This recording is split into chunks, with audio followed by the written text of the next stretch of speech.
중요한 것은 진실한 마음입니다. 석 달 만에 나는 무죄로 석방되어 세상에 나왔습니다. 그리고 내가 하나님의 사랑과 생명의 빛인 자임을 다시 한번 깨달았습니다. 그 빛을 갚기 위해 처음부터 다시 시작할 교회터를 찾아 나섰습니다. 하지만 하나님, 우리 교회를 지어 주십시오 라고 기도하지 않았습니다. 작고 보잘것없는 교회를 불편해하거나 부끄러워한 적도 없습니다. 기도할 자리가 있으면 그걸로 감사할 뿐 넓고 편안한 자리는 바라지도 않았습니다. 식구들이 모여 예배드릴 집은 있어야겠기에 200만 원의 빚을 얻어 손바닥 언덕에 다 허물러 여가는 적산 가옥을 샀습니다. 20평도 채 되지 않는 아주 좁은 집이었는데 캄캄한 글 속 같은 외동길을 한참이나 길어 들어가야 하는 골목에 위치해 있었습니다.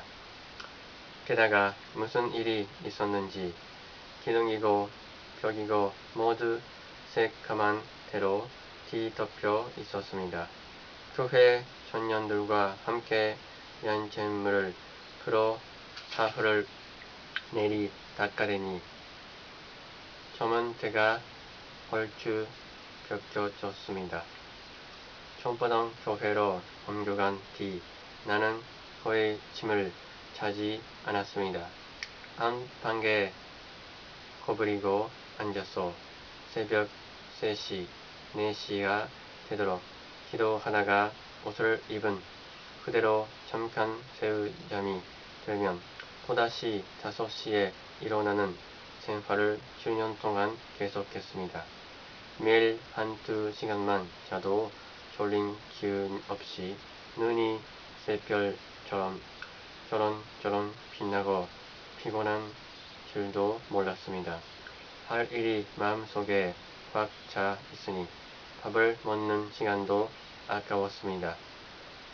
밥상을 따로 차리는 일이 없이 밤바닥에 밥을 놓고 쪼그린 채로 먹었습니다. 천성을 퍼부어라. 졸음 가운데도 베푸어라. 지쳐도록 베푸어라. 배가 고파도 베푸어라 라고 되니며 온갖 한대와 헛소문 속에서도 씨앗을 심는 심정으로 기도했습니다. 그리고 그 씨앗은 반드시 거둘 날이 있으리라 믿었습니다. 한국에서 거둘 수 없다면 세계에서라도 분명히 거둘 것이라고 생각했습니다. 1년이 지나니 식구들이 400명을 넘어섰습니다. 400명 식구들의 이름을 하나하나 불러가며 기도를 하다 보면 이름을 부르기도 전에 머릿속에 식구들의 얼굴이 후루룩 지나갔습니다.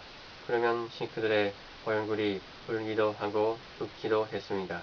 그 사람이 어떤 상태인지 병이 있는지 없는지를 기도 중에 알게 되었습니다.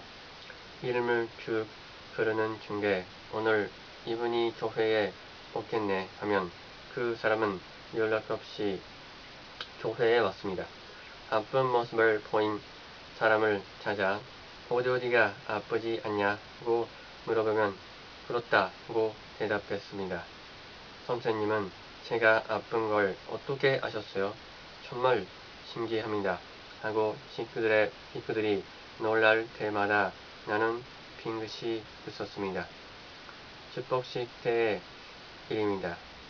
축복식을 앞둔 신랑 신부에게 나는 꼭 순결한가를 묻습니다. 그날도 신랑 감에게 물었습니다. 청인가? 하고 묻자 그가 큰 소리로 예 하고 대답했습니다. 그래서 내가 다시 물었습니다. 저인가? 그가 또다시 예 라고 했습니다. 내가 세 번째 물었을 때도 같은 대답을 했습니다. 나는 그를 똑바로 노려보며 무서운 목소리로 말했습니다. 자네 강원도 화전에서 군대 생활했지.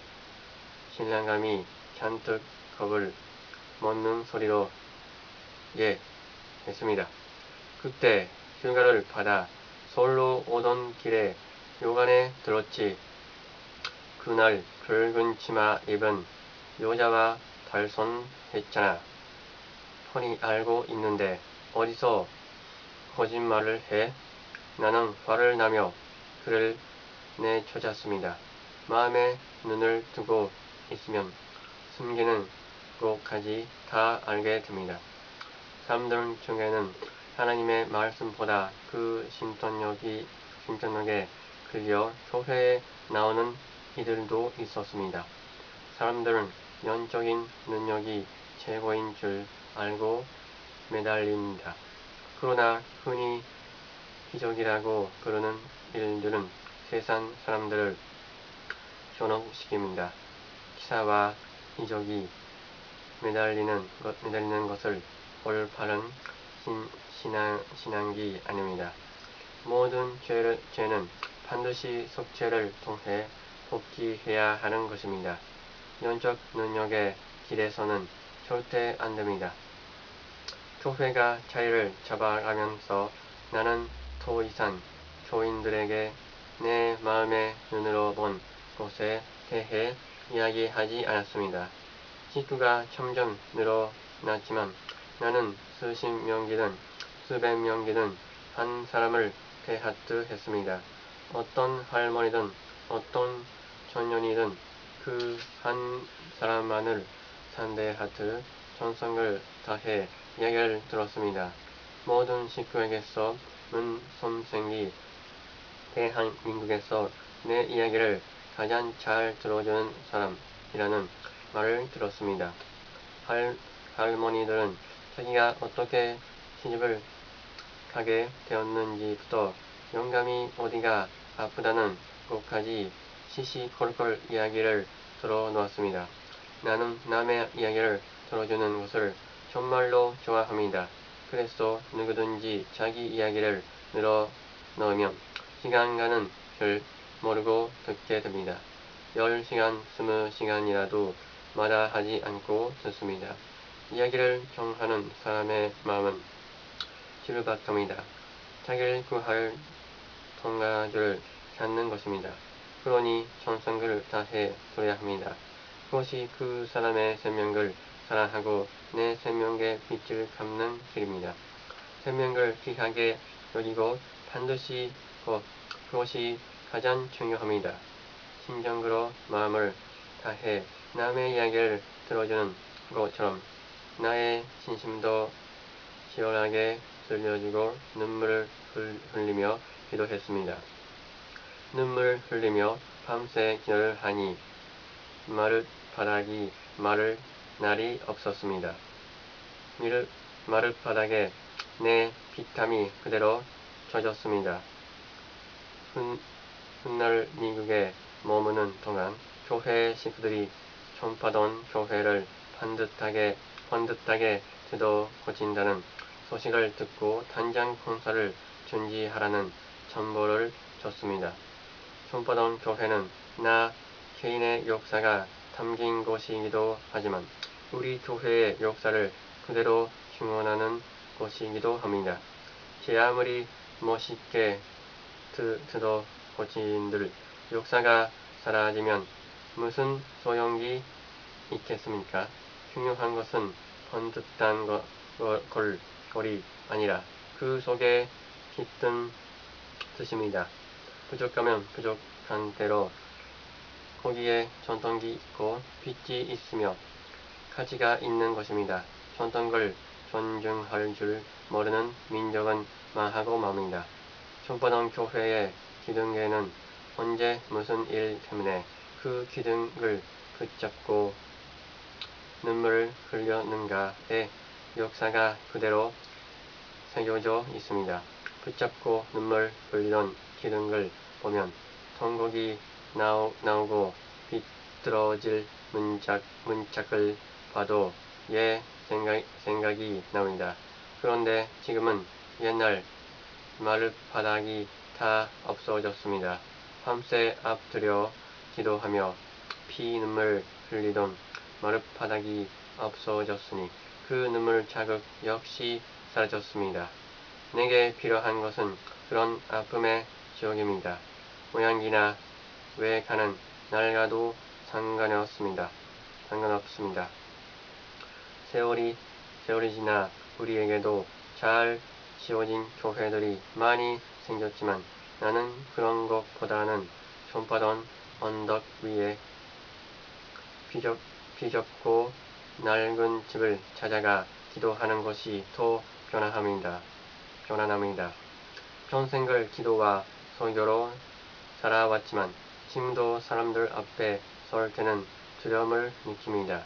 남의 앞에서 헌적인 이야기를 한다는 것은 수많은 생명을 살리기도 하고 죽이기도 하는 일이기 때문입니다. 내 말을 듣는 사람을 생명의 길로 이끌어야 한다는 것은 정말 중대한 문제입니다.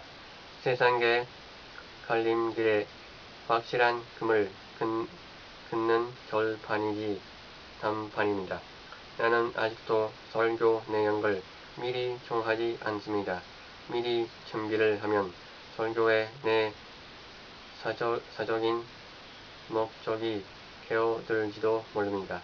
내 머릿속에 지식을 자랑할 수는 있지만 절절한 심정을 토해낼 수 없습니다. 나는 혼속에 나서기 전에 반드시 몇 시간 이상 기도를 하며 정성을 들입니다. 그렇게 해서 불의를 갚게 만드는 것입니다. 잎사귀야 조금 벌레를 먹었더라도 뿌리가 깊으면 괜찮습니다. 말이야 오늘 하더라도 진실된 마음만 있으면 되는 것입니다. 교회를 시작하던 무렵 나는 이근들이 입던 점포에 검정물을 들인 노동복을 입고 단상을 서서 땀과 눈물로 범벅이 되어 설교했습니다. 통곡하지 않는 날이 없었습니다. 눈물이 마음속에서 차고 넘쳐 밖으로 흘려내렸습니다. 전신이 아득해지고 숨이 넘어갈 것 같은 날들이었습니다. 옷이 땀에 젖고 머리에서 땀방울이 흘러내렸습니다. 전파동 교회 시절 모든 사람이 고생을 했지만 특히 유효원은 고생을 참 많이 했습니다. 표가 아파 힘들면서도 하루에 18시간씩 3년 8개월 동안 강의를 계속했습니다. 먹는 것도 시원찮아서 하루 프리밥 2끼로 견뎠습니다. 반찬이라야 날 김치를 담가 하룻밤 재워 먹는 것이 고작이었지요. 유효원 건생기젓을 참 좋아했습니다. 반 한쪽 속에 건생기젓 한 개알을 놓아 두고는 그걸 한 젓가락씩 쥐고 먹으며 힘든 나날을 참아냈습니다. 배가 고프고 지쳐 마룻바닥에 맥없이 누워있던 유효원을 보면 참 가슴이 아팠습니다. 마음으로는 쏘라젓이라도 담가주고 싶었습니다. 폭포수처럼 쏟아내는 내 이야기를 아픈 몸으로 잘 정리해 받아쓰던 그를 생각하면 지금도 마음이 저립니다. 많은 식구의 희생에 힘입어 교회는 부쩍부쩍 자랐습니다. 중고등학생으로 구성된 송파 학생회는 어머니가 사주신 도시락을 가져다가 전도사들 먹였습니다. 학생들이 스스로 번호를 손에 번갈아가며 도시락을 가져다 주었습니다. 학생 밥을 먹어야 하는 전도사들은 그 학생이 개나길 걸고 배가 고플 것을 생각하면서 밥을 입어 물고는 눈물을 쏟기 일쑤였습니다. 밥보다 정성이 가득해 모두들 우리는 죽으라도 뜻을 이루자는 절박한 심정으로 버텼습니다. 그렇게 힘들어도 전국 곳곳으로 전도를 나갔습니다. 흉측한 소문이 워낙 많아서 어디 가서 정질교라는 말도 제대로 해내지 못해 서러웠지만 동네 장소도 해주고 일손 없는 집에 신모살이도 하면서 밥이면 야학을 여러 글을 가르치고 말씀을 전했습니다. 마음이 통할 때까지 몇 달이고 그렇게 봉사하면서 우리 교회는 점점 커나갔습니다. 그 시절 그렇게도 대학에 가고 싶었지만 나와 함께 하기 위해 대학 진학을 포기해가며 교회에 헌신했던 초창기 식구들 지금도 잊지 못합니다.